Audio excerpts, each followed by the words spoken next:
Well, this video was supposed to be made much later in the year, but I bought a subscription and here we are.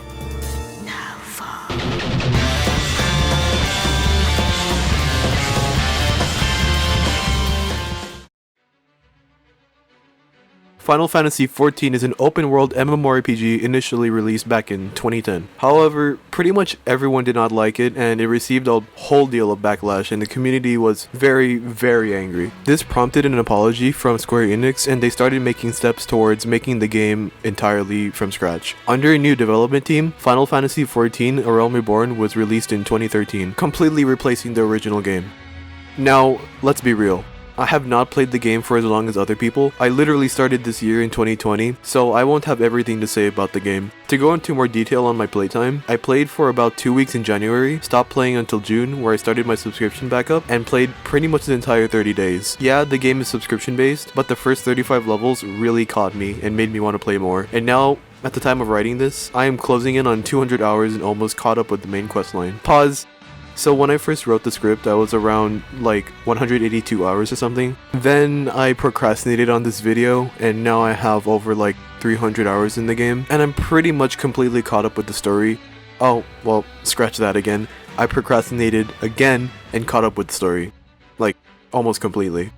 But that doesn't mean I'm even close to getting to the real juicy parts. I have yet to catch up with the raids and like other side stories and stuff. Resume. Character creation is pretty good. Having multiple races, different face types and stuff, though unfortunately it's not as in-depth as like other MMOs where there's sliders and stuff, but it's enough. The game gives you a handful of starter classes and they evolve at level 30 to advanced versions of those classes. For example, the Thaumaturge class goes into the Black Mage, or the Marauder turns into the Warrior.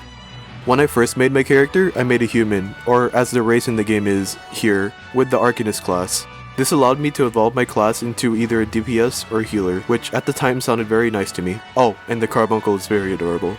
Though, when I hit level 50, I made the switch over to Red Mage, just because it's really cool. That's pretty much it. There's no in-depth reason why I like it more than Summoner or Scholar. I don't know. To me, it looks more flashier. So I did pay attention to the story, but I'm not gonna give a quick synopsis because it's kind of hard to. But I'll give a quick few words. Just leave the god killing to me. Though in the actual game it's more like, just leave the god killing to me and like a couple of other people.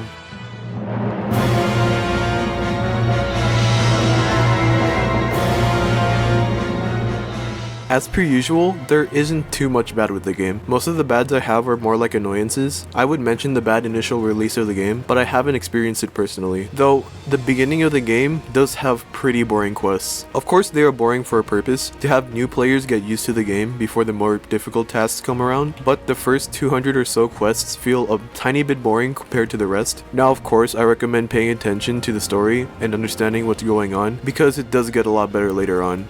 Like, trust me. But yeah, the first few is a little bit of a drag, such is the way with MMOs. My next point in this section is that, the game is subscription based. It makes sense, and of course I understand why, but it's an annoying setback to me because I'm cheap. So, also, thanks Goose, by the way, for buying me the expansions.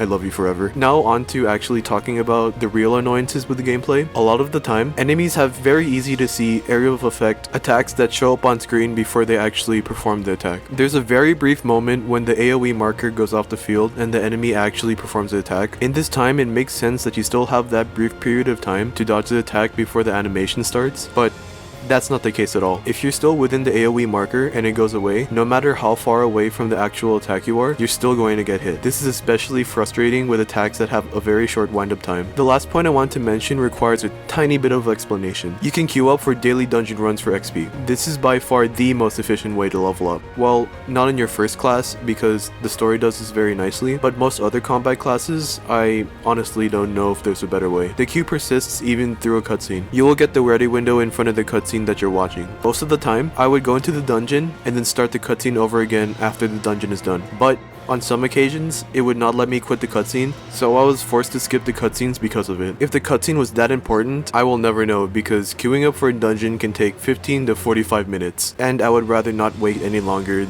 most of the time. Oh yeah, queue times can take a long time, so that's annoying too, I guess.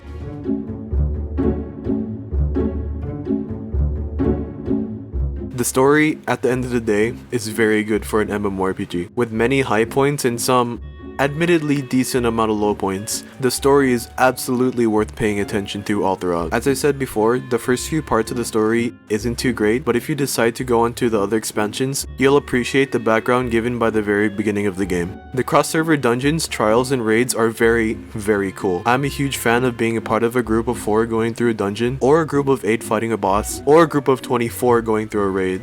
Going through one of these for the first time is honestly super cool, and playing more of them with increasing difficulty makes them that much more fun to play. That brings me to my next point, the difficulty of the dungeons as the game goes through. In your second dungeon, you're introduced to a mechanic that's kinda required to beat the boss. The mechanic isn't groundbreaking or anything, but it is still a good primer for people that are kind of new to MMOs, so as the game progresses, you'll see more and more mechanics that evolve gameplay very nicely. Mechanics such as moving in a very specific way to avoid an attack, or have multiple people stay in one area to reduce the damage of a wipe mechanic. Stuff like that. The ability to switch classes is also very cool. I get to earn progression on my character while playing with someone that's just starting off the game by just changing my weapons, as well as practice other roles than just DPS, though that would require me to actually start another job. But, you know, the thought is there. Finally, the last thing I want to mention is that I am very happy the player character has facial expressions during the cutscenes. They are very fun to watch and go through, and allow for fantastic screenshots such as these. Oh, one last thing. The game is crossplay enabled.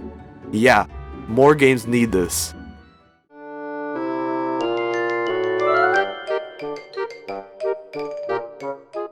Don't know how surprised you'll be when I say yes, this game does have a good camera mode. With looping emote animations and a universal pause button so that you can get the right frame you want, I'd say the camera mode in this game is very, very good. If you want, you can even get your friends in the shot while they're performing the pose they want, and it also has built-in lighting and preset photo filters. And if you're really up for it, you can get a third-party application to add shaders and other filters to your game. Or you can be like me and just add a green screen because that's pretty fun to use. The time I put into this game is no joke. I've spent almost 4 weeks non-stop playing the game and nothing else. Is it because I was in a bad spot mentally for the entire 4 weeks? Or was it because I truly liked the game that much? Either way, I spent the money, threw my hours into it, and now I made the video. At the end of the day, I did play through the story at a relatively fast pace, and now my subscription's ending so I can finally start on a new video. Thanks for watching, and I will see you